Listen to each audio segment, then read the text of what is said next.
What's going on, everyone? Shalon Winter here. Hey, so it's been a little bit since I've done a monthly recap video. I actually missed my July recap video, so I'm going to combine basically July and August on this monthly recap. It was the summertime. I had a lot going on. I know I kind of slowed down a little bit on the videos there. I have two teenage kids. I have a 9-year-old. So summertime, we typically kind of do a lot, get outside, get out on the water, do different things, and, try to take some vacations, stuff like that. So it's been busy, and then they're all active, in their trainings, sports, all that. So it's been great, but I just really haven't been able to put out a lot of content. So I have a lot in the pipeline here, some stuff coming out, some videos.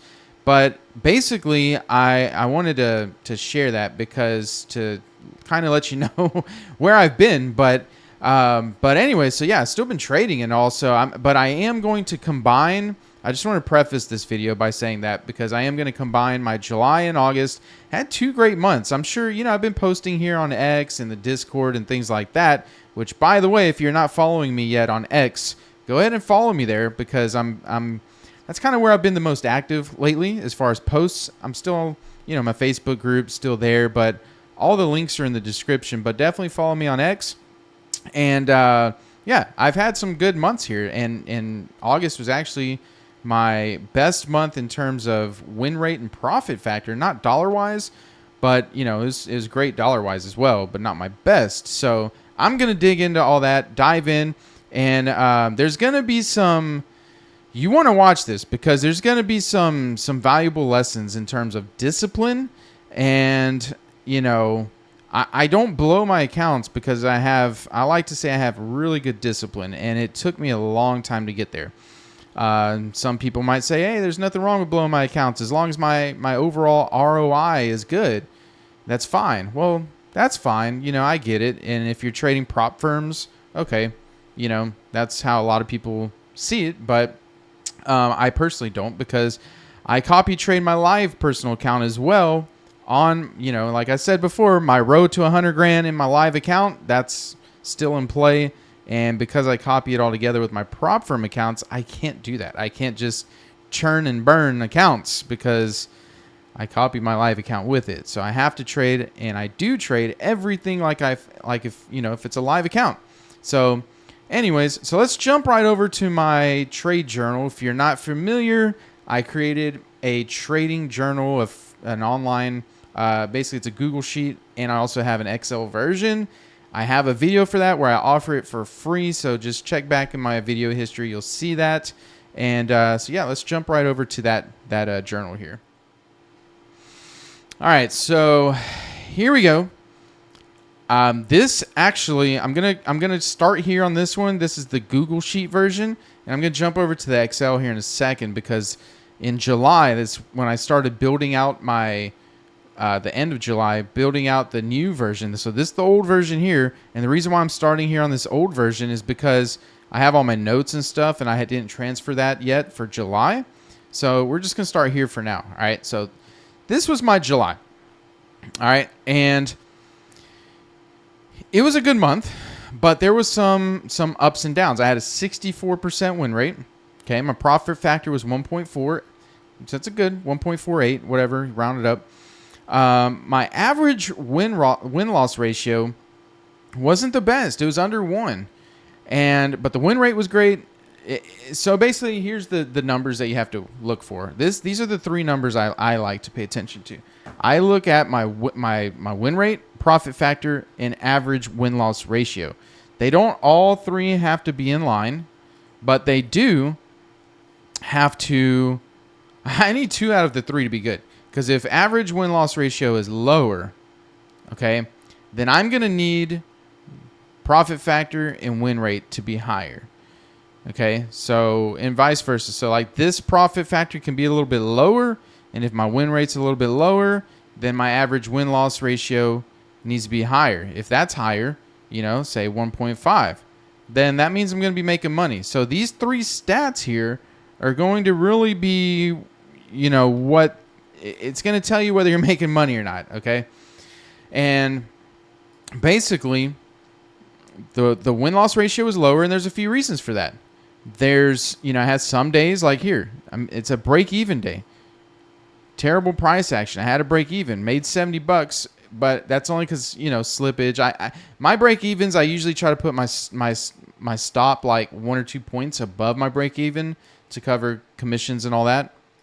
So that's break-even for me. Here's another day. This was a small win day, 625 compared to everything else. My winners, I wasn't getting,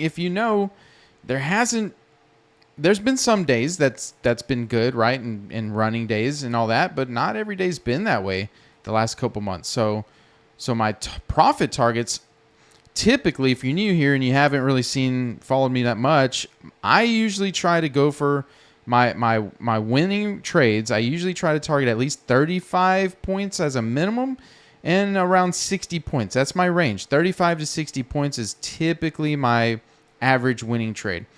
My losing trades, I like to be really between 25 to 35 points that I risk, with no more than 40 points being my max.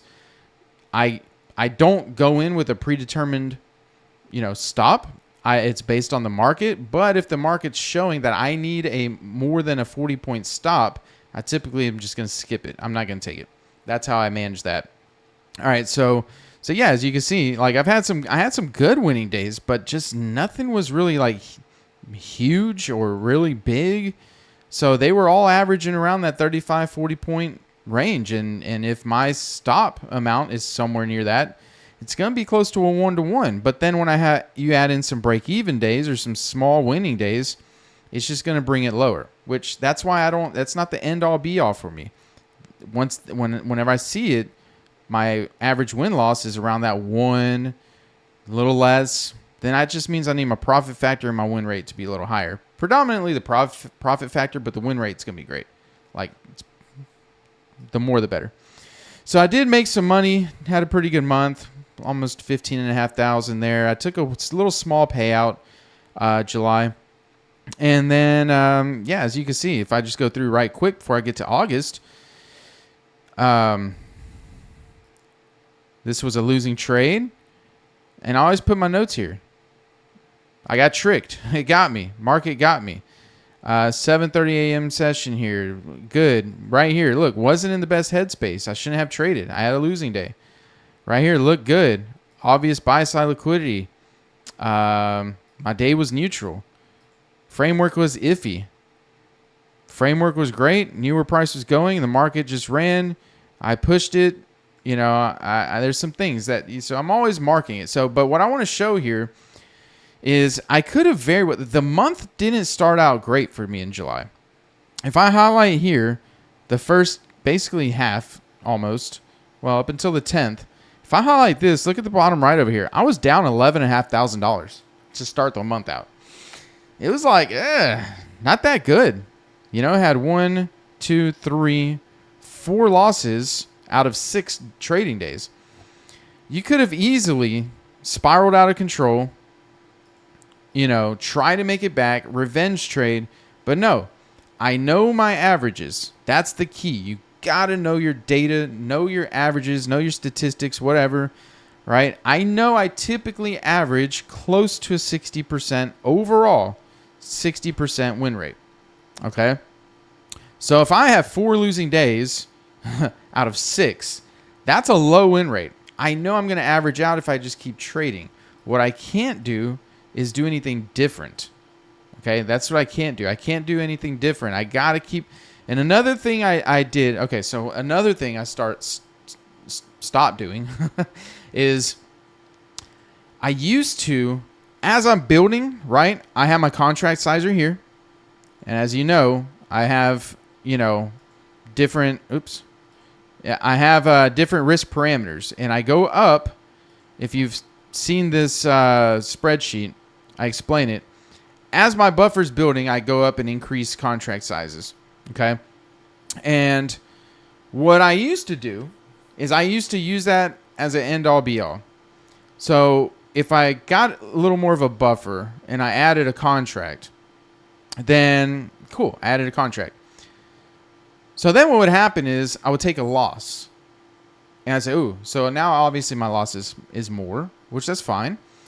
But then after I took that loss and that contract sizer said, well, based on my drawdown, I should go down a contract or whatever it is. Or if I had a couple losses, then I'd go back down in sizing.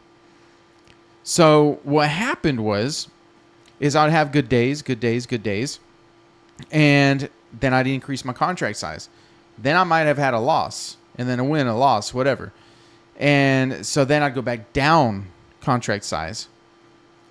So then I'd have my good days again on the smaller contract, and by the time I increased again, I'd have a loss. So I'd go back down. So I found myself in this revolving little circle there for a little while. I was like, man, what's going on here? Like it's taken me a little bit of time to, like, I'm spending my good days getting back to where I can increase that contract size, and then I have a loss, and I'm basically starting over. And I'm like, why is it taking me longer to get payouts and build a cushion? Like my cushion's getting slower. Like, what's going on? So I figured that's what my problem was. So I changed my rule that once I add a contract, I stay there. I don't go back down. And you might be thinking, well, that's good management if you go down in sizing if you lose. Yes and no. Because again, I know my averages. I know typically how many days I lose in a row before I get a winner.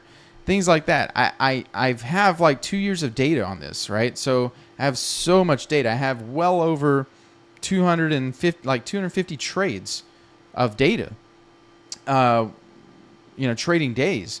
And so I know my data. So I can confidently, if I increase the contract size at the right time, now I know what that buffer is, and I can confidently keep trading it even if I lose.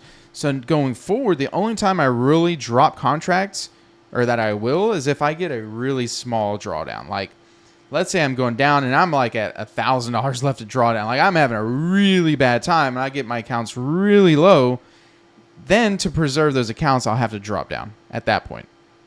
But if I'm doing it right, it shouldn't get to that point. Because I know my averages. I know my numbers. If I get to where I lose 3 days in a row, then I start thinking to myself, okay, I know if I have 3 losing days in a row, I got to be cautious. It's not the end of the world.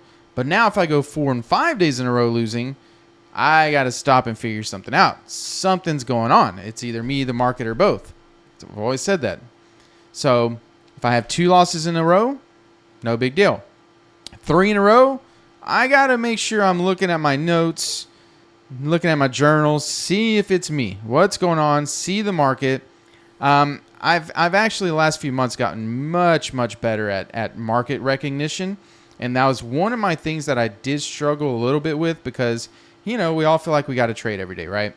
So there's times now where I come into the market and I'm like,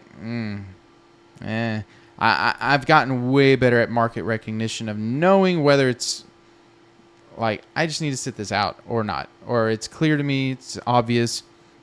So that's helped a lot. But yeah, I've gotten better at market recognition and just knowing. You just got to know. So because of that, it's helped a lot. Okay, it's helped a lot. And if I get that 3 losses in a row, I'm basically like, all right, I know what to do here. I know what to look back at. It's at this point, because that market recognition has gotten better, I pretty much know it may be me. I'll look at my notes, and then let's say I go and I get a loss on that 4th day. Then I'm like, all right, now I got to figure something out. So I'm saying all that to say, it shouldn't get to the point where I get such a low drawdown like that where I need to reduce contract sizing. That I should have some fixes way before that time. So that's why I don't reduce my contract size anymore. Once I bump it up, I stay there. So now whenever I do get that loss, I bump it up. If I lose, okay, I don't have to panic. I lost. Now when I get that win, because I bumped it up, it's going to be higher. It's going to make it up. So like I said, I could have panicked. And even if I just look at these days here, The first 4 days, I had 3 losses out of 4 days, and I was down a little over 12 grand. I mean, it's easy to look at that and not look at the big picture. And that's why you can't get fixated on the day in and day out. Here, let me go to this one now because this is the new one, and I like the layout. It looks better, and the calendar's better. The weeks are better now. They're actually fixed. So yeah, so I can look at this and get discouraged, or I could say I know my averages because here I still only had a back-to-back loss once. There's nothing to worry about. Even though the first 4 days was 3 out of 4 losses, I had a back-to-back losing day once. So then from that point on, if you look, see these first 6 days here, like I said, I was down 11.5. From that point on, made $27,000 and had 1 loss out of 9.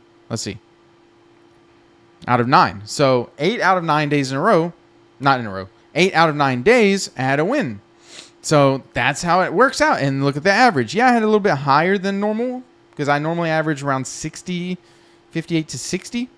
So 64%. Great. That's good. So that's why I really want to stress so much of having that plan, having that money management, and also knowing your averages, knowing your numbers. All right, you got to stick with it and look at the bigger picture. You can't get fixated on the day. Okay? Obviously, I want to win every day. Doesn't happen. So instead of but the goal is I really don't care day in and day out. I care about the weeks, the months, and the year. Okay? So I care about the weeks mostly. Yes, I want to win every day, but if I can have a green week, that's really all I care about. So that's why here, week 1, week 2, look at that. They were red. It's all crap. But if my average is average, I should finish strong. And then look at that. Week 3, week 4, and week 5. Finish strong. So that's what you got to do. All right, now let's go to August. That was a good month. Okay, took a little payout. Like I said, little request. But really, I'm telling y'all, like, another thing, real quick before I jump to August. Y'all know, if you've seen that I had my best dollar month in March. I made $65,000 in 1 month. I had a really good month. There was a lot of volatility, tariffs, all kinds of stuff, right? Average win-loss ratio was there, but look at the win rate and profit factor. Very good. And I had bigger wins, right? Because there's a lot more volatility. 65 grand, but then my next months, look at that. Lost 19, lost 14. So I had a really good month, and I had a lot of mistakes. If y'all know, go back and look at those monthly recaps. I had a lot of mistakes, and each of those months, I had a big discipline mess up day. It didn't spiral out of control like crazy. I didn't blow accounts, but what it causes is a setback. When you break your money management, you have a setback, and it takes longer to catch up. And that's the problem. And then that was at the time, too, where I was reducing contracts a lot. So then, I had to spend time to catch up. With these 2 months, month 6 here, which was June, I had a good month, 28 grand, but that's catching up. And then July also, I had to catch up. So you don't want to do that. So those days for me are done. Like, there's no more catching up. And since then, since I had to catch up, that's why I took a small payout in July. But then here comes August. We're done catching up. We're taking payouts every 8 days. So August, another high win rate, basically 77%. Profit factor 2.9. This is where I said it was my 2 best months on win rate and profit factor. Why? Because on one of my last recap videos, or trade recaps, one of the videos, I said, my goal now is to slow down. I'm not playing catch up anymore. My discipline is in check. And from here on out, I'm looking for the better trades. Like, I need things to be obvious going forward. I don't need to take trades like just because I got to take a trade or, oh, this looks pretty good. No, I'm trying to take like the best trades I can possibly do. Take. Now, we're human. We're not always going to take the best ones. So that's why on this new sheet, I added my average trade grade here and my broken rules rate. So I took a total of 13 trades and I broke my rules 4 times, which we'll get into that in a minute.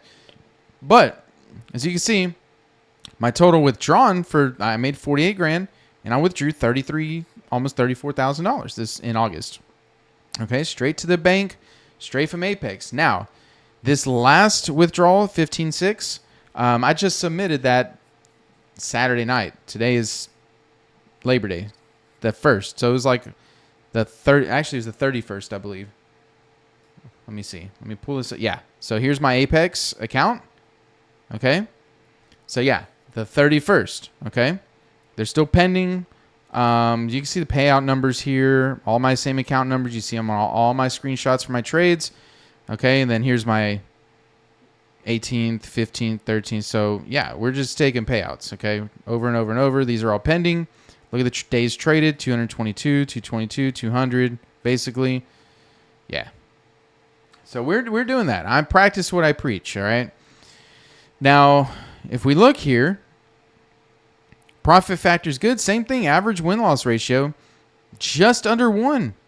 Just under 1 for August. Because again, the same thing. I'm not getting a lot of runners. Now, with this average win-loss ratio, that takes into account my break-even days. So I had some. I had this break-even day. This one here, as you can see, I was up 33 points. My target was 49 points. And if you look, it was an okay trade late in the session. So it was like, And as you can see, even though I felt like I was taking really good trades, that's why I put this trade grade here that I put in each day. And then before you know it, it's like, oh, crap. I was at a B trade average. Like, I want to be at an A. Okay. So, like, here's a C trade. I had a question. Should I wait for 950 no matter what? I had a good read, like the setup, but the market ran more for liquidity. So, like, these are things you got to be doing. You got to write down. So, not only do I put it here in my notes, I write it down on a piece of paper. I want to be able to review that and go back. Have some notes up here. Have a little more patient overall. Wait for setups. Whatever. Same thing. Started off the month. Like, it was good. First 4 days.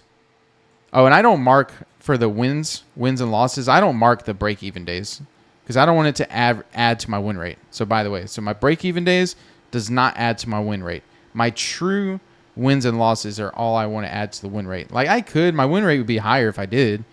Like, if I added them in, if I kept adding them in, but I don't like to do that. I don't want a false win rate with break-evens.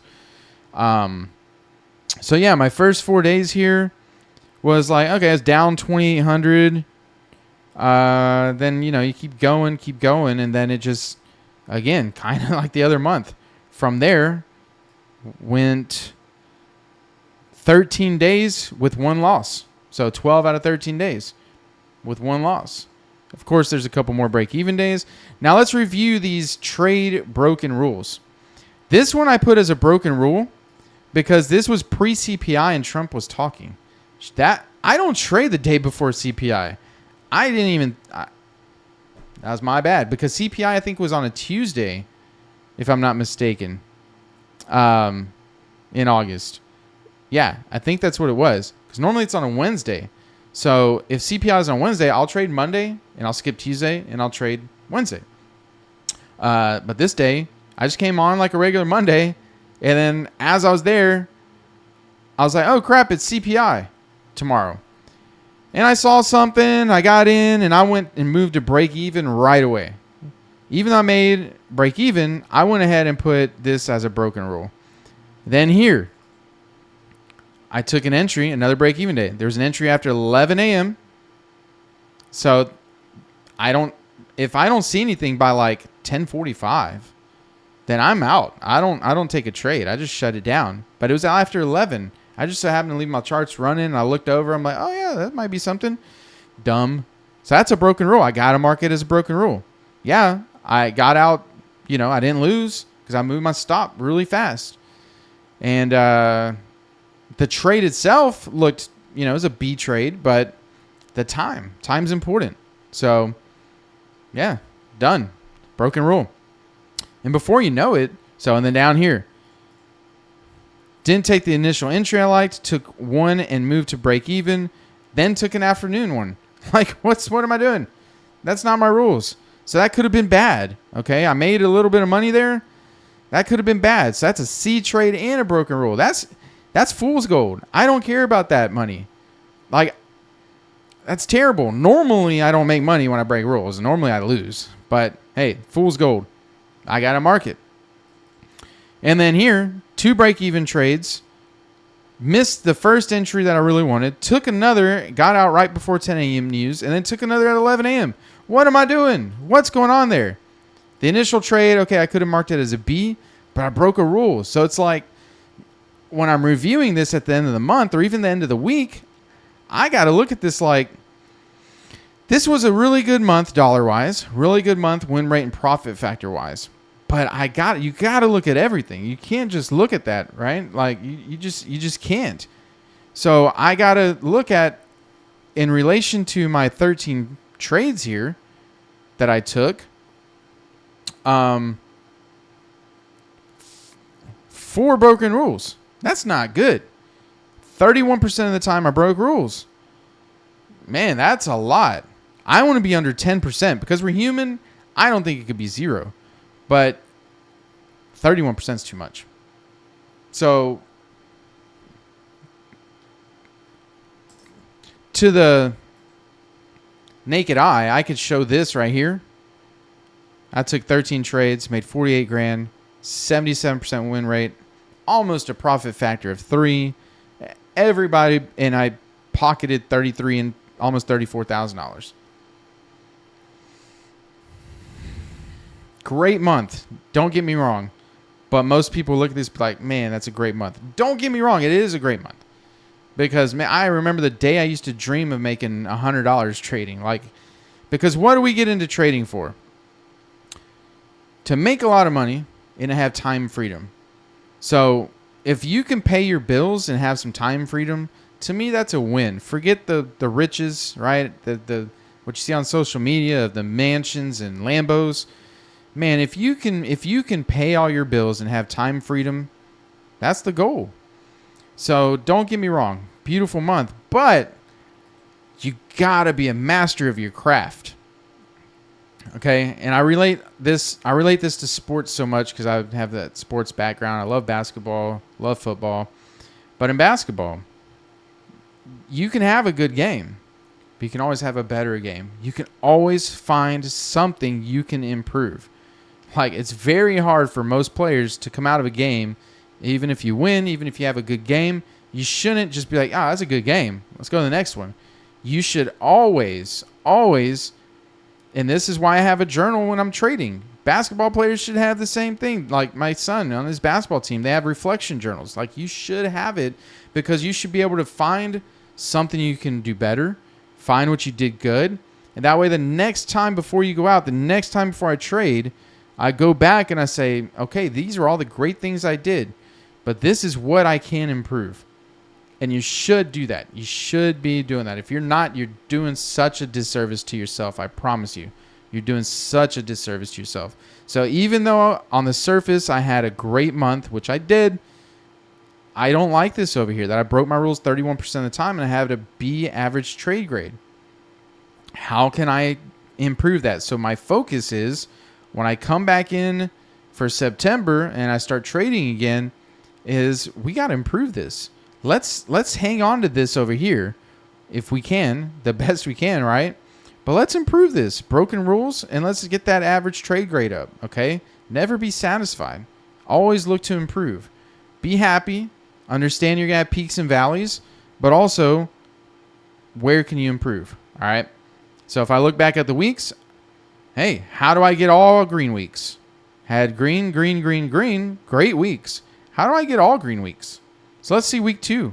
What happened week 2? What's the dates on that? Oh, that's because week 1 was only 1 day. Week 2, but look at that. I had 3 out of 5 losing days on week 2. Well, these 2 were break-even days. So yeah, but still 2 out of 3 losing days. So let's look at the 4th, 5th, and 6th right quick. The 4th, 5th, and 6th. I had 2 C trades and 1 A trade. And look, the 2 C trades lost and the 1 A trade won. So how do I improve that? Well, let's make sure I don't take C trades for starters. Okay, that's easy. Another C trade, break even day. Okay, let's go back here and look. All A's and B's. This one, B trade was the broken rule, break even. Okay, another B trade. What happened there? Another break even. But look at my A trades. Winner, A trade. Winner, A trade. Winner. Up here, A trade. Winner. Let's go down here, C trade. Break even. Wasn't my normal setup. Tried to force buy side liquidity. Trying to force price to buy side liquidity. Gave it a C. I didn't mark it as a broken rule. I don't remember why. I don't know. Wasn't my normal setup. So should that be a rule break? I don't know. Maybe I need to go back and revisit that. But then again, A trades. I had a losing trade with the A trade. But what happened here? Great read. Price went where I thought. The swing was high. The swing high was 46 points for a stop, so I left it. There's a mistake, actually. It's not a broken rule. It's just a mistake. The swing high where I should have had my stop was 46 points. I left my stop at 40 points. Market doesn't care where my stop is, so it took me out and went to the target. So that could have been a winner. I had a choice here, really. I should have either risked the 46 points or just not taken the trade, and that would not have been a loss. There we go. A trade. That shouldn't have been a loss. All right, this C trade. That was the day that I broke a rule. B trade. Oops. Broke even, broke a rule. 2 A trades, winners. All right, there we go. Let's not take C trades. Have the conscious awareness now going forward of broken rules and not taking C trades. And that should naturally bump that up. Simple. So those are the things you got to do. Those are the things you got to do. You got to put in the time. Do you want to make money? Do you want to make a lot of money? Do you want time freedom? You know, I'm so thankful for me coming into trading, finding trading, and spending the time, because there are times you're going to go through it and you're going to say, am I wasting time? And that's a tough question. And you're going to ask yourself, am I wasting my time? Can I actually do this? We know 90% of people fail. I mean, I do want to encourage you, because this can be life-changing. This can be life-changing for a lot of people. The number one key is, how serious do you take it? And don't quit. Don't quit. How serious do you take it? That can be interchangeable. Don't quit, and how serious are you going to take it? Because if you don't quit, it's hard to lose when you don't quit. But you got to be smart. Okay? Give yourself time. Don't quit. The average trader, to be successful and to be consistent, takes anywhere from 3 to 5 years. 3 to 5 years. Okay? I'm also within that 3 to 5 years. Yeah. At about 3.5 years or so, things started clicking for me. 4 years, I started becoming profitable. And then from about 4.5 to 5.5 years is when I became really consistent and became really profitable. Yeah. So let me see here. Because now, like, am I making 6 figures a month? No. But I have made 6 figures in a year, in under a year, with trading. You know, I just kind of imagined that, and when you're going through it, you know the possibilities, but is it, there's so much doubt that can happen. But I really do just want to encourage you just to not quit. Have faith. You got to believe that it can happen. This can be real, but you have to put in the time, the effort, and you just have to. You get out of it what you put into it. You know, like if you're just going through the motions, if you're just taking a trade, if you're not trying to get better, you're not going to. Plain and simple. So, and I really, really, truly believe that few people have the mental capacity to do it. There are some people that just don't have the mental capacity to make it work. You know, but most people, if you were able to get through high school, grade school, at least through 9th, 10th grade, I believe you can do it. I think you have the mental capacity to do it. But will you put in the work, the effort, and not quit? That's the key. So anyways, I just want to leave you with that. I gotta stop saying I say that a lot. My wife messes with me on that. Anyways, so all right. I hope y'all stay around. If you made it this far, hey, thanks for making it this far. Follow me on X. I'm always on X. We can chat in my Discord. I chat in the Discord. And, you know, I'm thinking about doing some live webinars, some things like that. I'm just trying to figure out how to put it all together, because I know a lot of people need help. And trading can be a lonely place, a lonely space. And I just can't do one-on-one mentors. I just can't. I don't have the time to do that. But I do want to help people, and I feel like trading live, it's kind of hard for me to do right now too, but I don't feel like that's the best thing either. It's good at times for certain people, but then there's certain people that they just want me or other people that trade live to give them the fish, right? Like, hey, here's your fish. I'm taking this trade. Take this trade. I want to teach people how to fish. I don't want to give them the fish, because and that's what you should want too. You should want to learn how to fish, because if you know how to fish, hey, you feed them for a lifetime, right?